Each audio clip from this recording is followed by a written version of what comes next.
So, nasa bundok tayo, guys.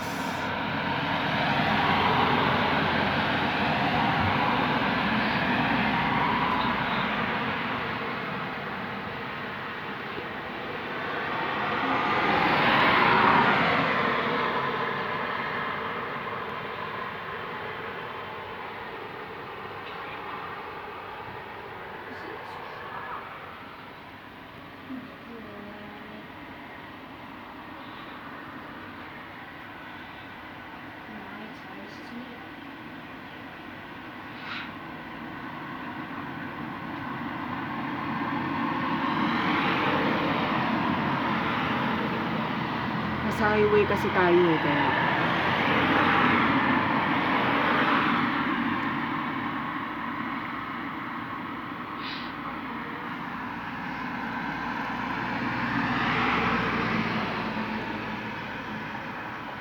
so nakikita natin guys dun sa taas, ayun o, yung puti doon sa bundok. Snow po yan. Kasi dito kapag nasa 1,500 meter ang taas ng bundok ay sobrang malamig. So sa nakikita natin ay may snow doon sa pinakatuktok. Ayan, yung puti doon ay snow yan, guys.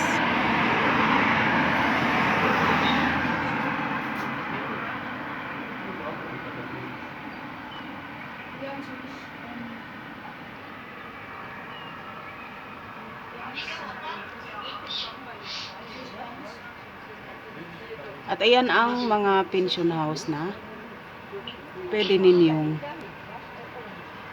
bakasyonan at matulugan ng mga ilang gabi.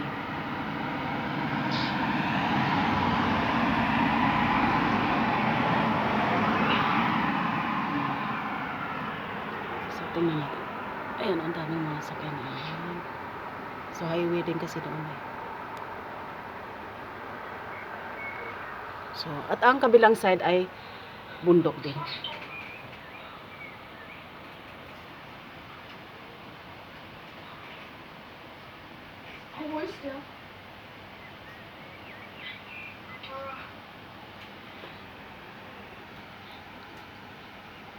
tingnan natin ulit doon. Walang mga sasakyan dumadaan. So, lipat tayo doon sa kabila.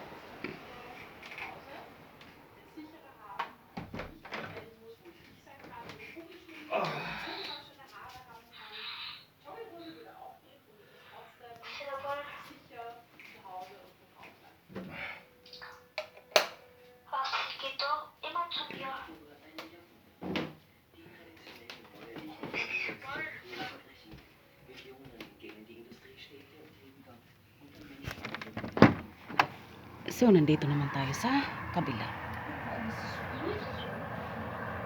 So, kabilang bundok.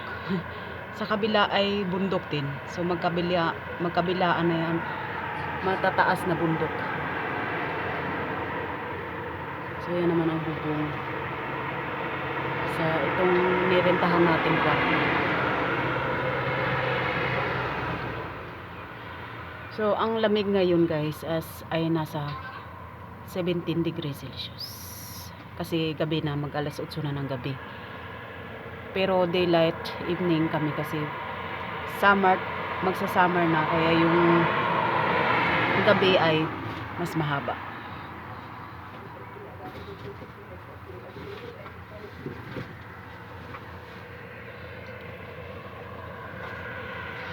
Grabe no, bundok na bundok. Laking bundok din kami pero ito talaga ay super bundok. Yun o. Ganyan na ganyan talaga yung kinalakihan namin doon sa probinsya.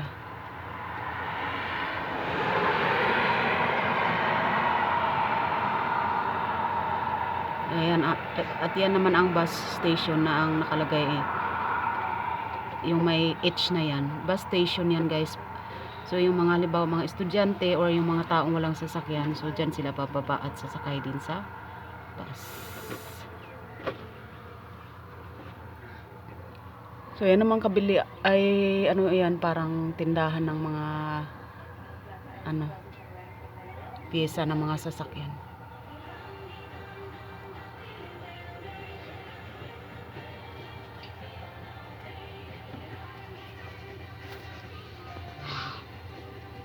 So bundok na bundok. Paggabi na.